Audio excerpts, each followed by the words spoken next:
Thank you, sir. Very good afternoon to the chair, Dr. Mrs. Renu Batra, distinguished invitees. We had the privilege of the Secretary Higher Education and the Advisor Higher Education Planning Commission. Their views we could hear yesterday, and really those have set the tone for the work which we have to undertake during the entire 5-year plan. In fact, they were a summary of what have been our experiences so far.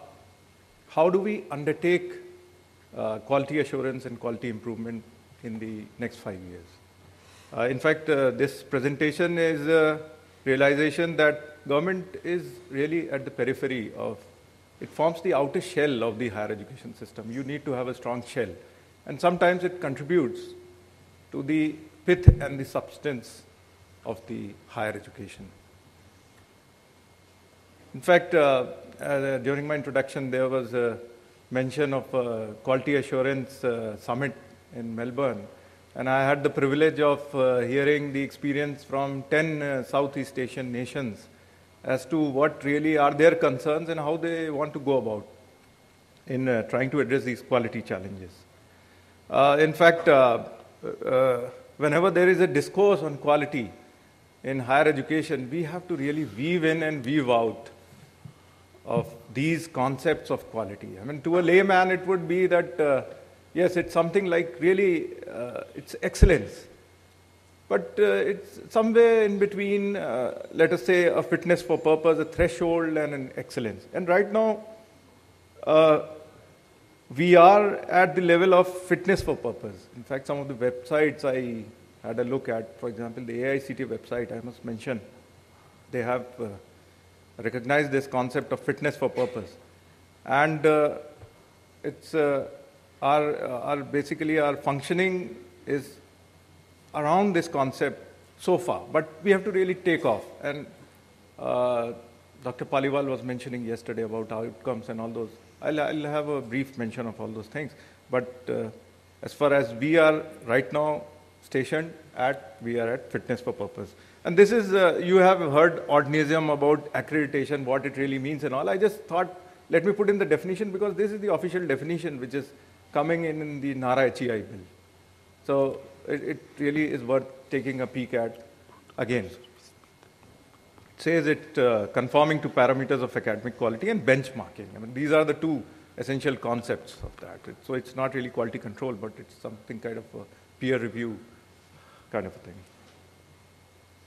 Now, this is the current framework of quality in India. Where do we really are getting the force for having quality in institutions, and how is it really functioning? I mean, whenever we have a discussion on that, it was during my interaction with the fellow colleagues at Melbourne that I learned that internal quality assurance is something which we don't really talk about much whenever we are at these forums. I mean, it's really how when we talk about, we really talk about what the policies are and how do you enforce, rather, quality. But quality is something, I mean, be it in your family or be it anywhere, it's something which comes out on your own. I mean, it's a realization from within the institution that you have to ensure quality.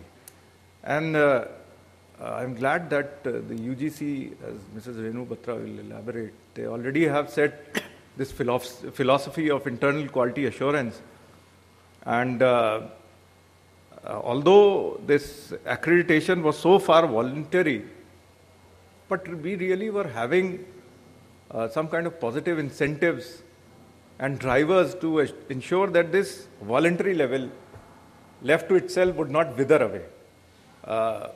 UGC had many of its schemes which ensured that if you're not having that kind of an accreditation, then you wouldn't get the money. So we were functioning in that kind of 20% institutions having accreditation, but that was not also declining. I mean, there were certain incentives because Pawan Agrawal, he mentioned yesterday that we need to have positive incentives. I mean, that is really the challenge. I mean, how do we go about it? So some of the aspects in the presentation would try to touch upon that. We had public funding. I mean, it was not necessarily from regulatory council, it was from different sources.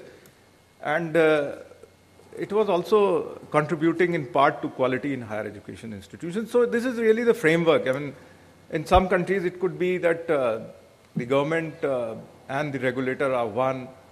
For example, in Australia, you had this TEXA kind of a thing. We are having a kind of a multi-layered system, which is really very conducive to ensuring quality in higher education. Given the complexity, given the massification which we have to undergo to ensure that the gross enrollment ratio reaches something like 30% by 2020. Now, this is the official version of it. I mean, the 12th plan document, what does it talk about? I mean, what are the strategies? I mean, we are talking about the roadmap. So what are we really going to do? I mean, the first and the foremost concern is that, and the task ahead is, you expand the capacity of existing institutions. During the 11th plan, we set up a whole lot of centrally funded institutions, NITs, IITs, central universities. I mean, that was unprecedented. Now, the focus is on increasing the capacity of existing institutions, and it gels very well with our concern of increasing quality, enhancing quality.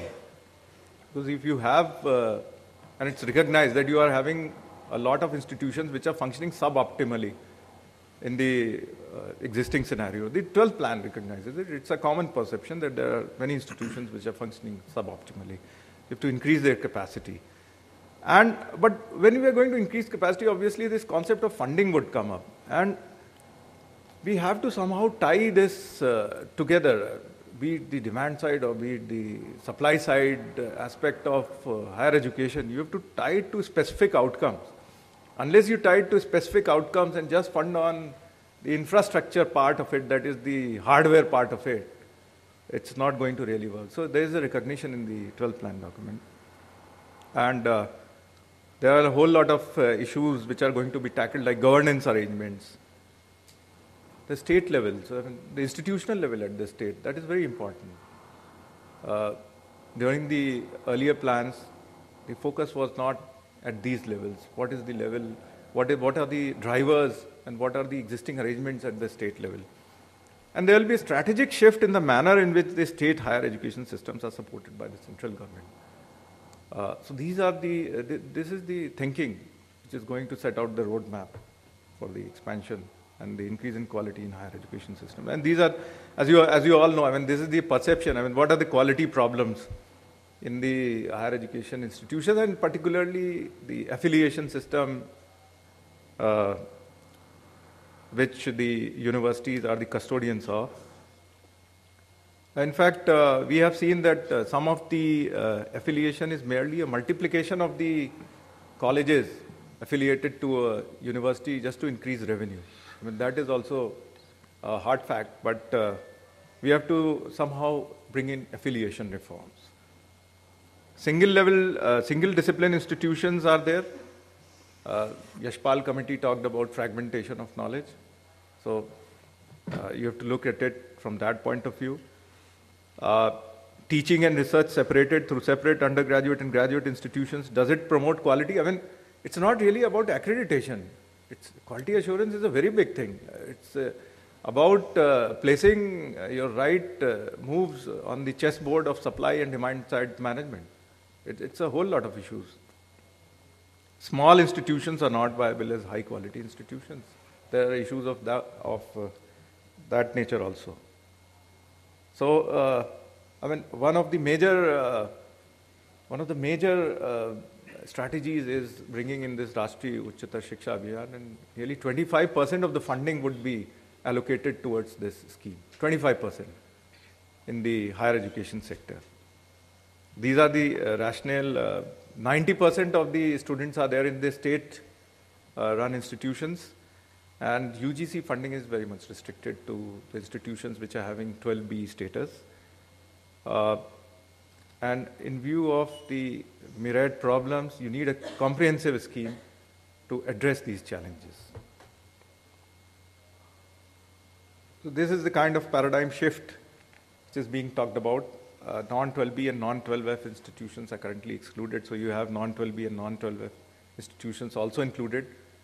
A lot of private institutions would fall under that, but then there is to be this guidelines and strategies have to be put in place as to how to fund the eligible institutions. Now the state councils would be having a role. It would not be directly through the regulatory councils.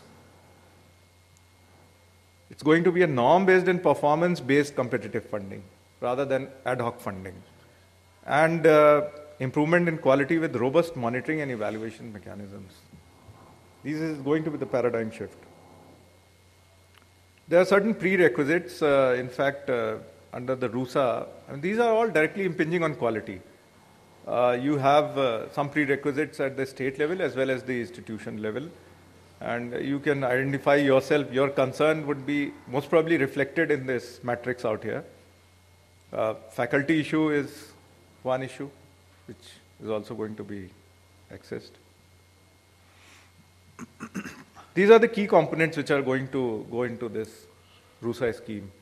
You have new university and colleges, upgradation of HEIs. The more focus would be on upgradation of HEIs.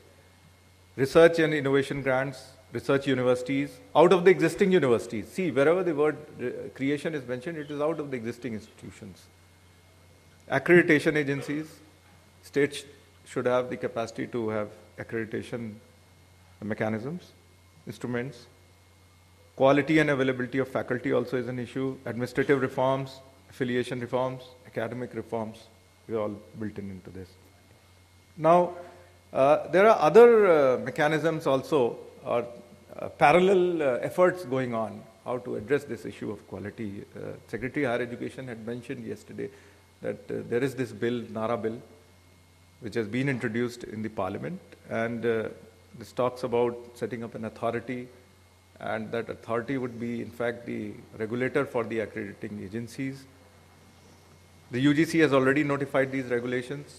Madam Batra would be elaborating on it, and the AICT is also going to bring out that corresponding notification for the technical institutions. Now, yesterday we heard that, in fact, this is the centerpiece, accreditation.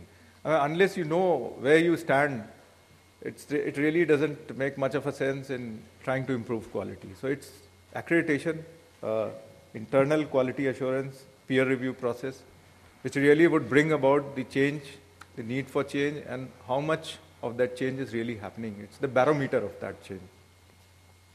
In fact, I would just put in that the networking part is very much important. I mean, this interaction encourages inter-institutional interaction and adoption of best practices. This is what should be our concern. Somebody mentioned yesterday that there's no action plan which is built in after you have this accreditation report. So you have to absorb what are the observations. In fact, the remarks, it's not really about grades and scores in accreditation. It's the observations about the institute, some recommendations which the peer team gives. Something like could be maximum, somebody remarked it could be something like 15 observations against an institution, or 10 or 5, whatever it is. But that in a summary, in a nutshell, captures what really are the strengths and the weaknesses of the institution. I just thought I'll share with you what is the existing status of accreditation across the country. This data is slightly old. It was on 10th March 2012. This is only NAC related. This is not, unfortunately, I don't have the data with me regarding NBA, and somebody made a calculation of 1 lakh programs. So how much of it is exactly there? Director NBA would be able to tell you better. And this is the institutional accreditation of colleges. In fact, I'm sorry that the last line is not visible, but it talks about there's a great disparity across the states, and probably it's because that there are a larger number of institutions in some states and fewer number in other states. Now, these are some of the aspects of the NARA HEI bill that it would be mandatory, of course, but the main issue is that this regulatory authority would be registering them, monitoring them, and auditing. These are the three functions which the NARA, higher education, this regulatory authority would be performing. Actually, in, uh, in this exercise, we have also brought about, I mean, what are the fundamental principles which are going to be there? The roadmap, what are the traffic rules, and what are the common sense guidelines to be made available to the drivers in this accreditation process. These are the kind of traffic rules kind of a thing. These have been framed keeping the perspective of how to avoid conflict of interest, how to bring in more transparency. And these are the two concerns. A conflict of interest is a concern which is, I must say, a global concern. I was surprised to find out during my visit to Melbourne that conflict of interest is a very major concern. We think that it's a major concern out here, but it's a major concern across the globe in the working of the assessors, and in fact in the interaction of institutions while you undertake accreditation. So some of it has been, we have tried to address through these fundamental principles, that there should be separate and independent entities, the promoter, the regulator and the accreditor, and there should be separate wings in them. They should not interact. For example, till the point of time that the NARA HEI bill is enacted, if the UGC is going to take up this task of accrediting the accreditation agencies itself, whereas regulating this work, so those two aspects should be separate. I mean, within the organization part, those should be kept separate. And there's a functional autonomy, and all the players should be at arm's length. See, they are having a structure. There's something called as a Washington Accord. And it should not be that they are functioning independently of each other, but there should be no provision which should compromise this independent functioning. So we have framed this that, in fact, whatever committees and whatever authorities they are having, they should have different heads. Those heads should not overlap. And if there is a quasi-judicial evaluation function, then there should be a credible appellate body to address that issue. Inbuilt systems of disclosure and feedback should be there. It is quite heartening to note that Director NBA unveiled his e-NBA model. I mean, it's going a long way in ensuring transparency in this entire functioning. But this inbuilt systems of disclosure and feedback have to be at the level of the institution itself also. The institution should have its website up and running, and it's not exactly, it's not exactly on how it has been able to discharge its obligations vis-a-vis the enrolled students. It could be that there could be some unfair practices going on in terms of, let us say, the students who are wanting to take admission and all. So, although this framework would not exactly capture that, but then the concerned institution should have its own website. It should foster transparency at its own level, rather than leaving it to the level of the accrediting agency. We have mentioned that the instrument of accreditation has to gradually evolve from evaluating fitness of purpose to evaluating outcomes. There has to be a gradual shift. This is already, there was some discussion on this, like graduate outcomes and all, how this is to be undertaken. Probably NBA has a lead in that, NBA has a lead in that, NAC also has to follow suit. And Secretary HE mentioned yesterday that gradually this work of 12B recognition should be based on accreditation status of an institution. So you have to have the norms laid down by the regulator into the accreditation process also. You have to evaluate those minimum standards also. It's a difficult task, but then you have to build that also.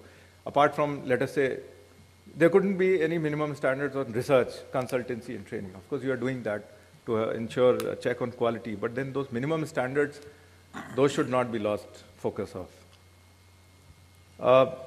There will be separate assessment and accreditation agencies for conventional mode of learning and open and distance mode, although the regulator and accreditation regulatory authority may be same. So we have tried to minimize the conflict of interest and also ensure transparency in this entire process. Now, states, as I mentioned, they are having 90% of the enrolled students. So what is going to be their role in the mandatory accreditation regime? There is going to be this familiarization and dissemination of this information that you undergo accreditation. We have already held a national level workshop, in fact, prior to this workshop. And now since this workshop has been held, it's a continuing initiative in that direction. We have mentioned to them that please disseminate this need. And the sooner it is, the better, because there are timelines and deadlines in this accreditation process. And then they have to monitor them also. The more important aspect would be that you bring in this, you ground this mandatory accreditation thing in your day-to-day working. Like it could be norm-based funding, or somebody commented that maybe the fee structure fixation could also be done based on this accreditation status. Well, that's a terrific idea, but all the legal, you have to examine all the legal implications and all, and then you have to go about it. You have to ultimately, the states could go in for this formation of credible assessment and accreditation agencies, and the RUSA scheme is there to provide the funding support, and NAC and NBA have already been requested, and they have agreed very graciously to extend all assistance in this regard. So it's to multiply the number of agencies and to also ensure that there is hand-holding. So we have made efforts in that direction also. I've talked about some kind of a basal approach to quality. I just thought I'll introduce this slide also on this excellence part, because when you talk about quality, you should also talk something about excellence. I mean, but this is really a thing which is indicative in nature at the plan level and at the level of the ministry. And it's really left to the UGC and AICT to actualize it. And Madam is there. She'll be explaining in detail about those things. And these are some of the essential principles on mentioned in the plan document on this excellence aspect. You have this learner-centric approach should be there. You have to have internationalization, faculty development, focus on teaching, research, synergy, and creation of alliances network. Networking is the thing. Unless you undertake networking, you will be in silos and you will not contribute to quality. It's all about informed discussion and proper discussion. Thank you.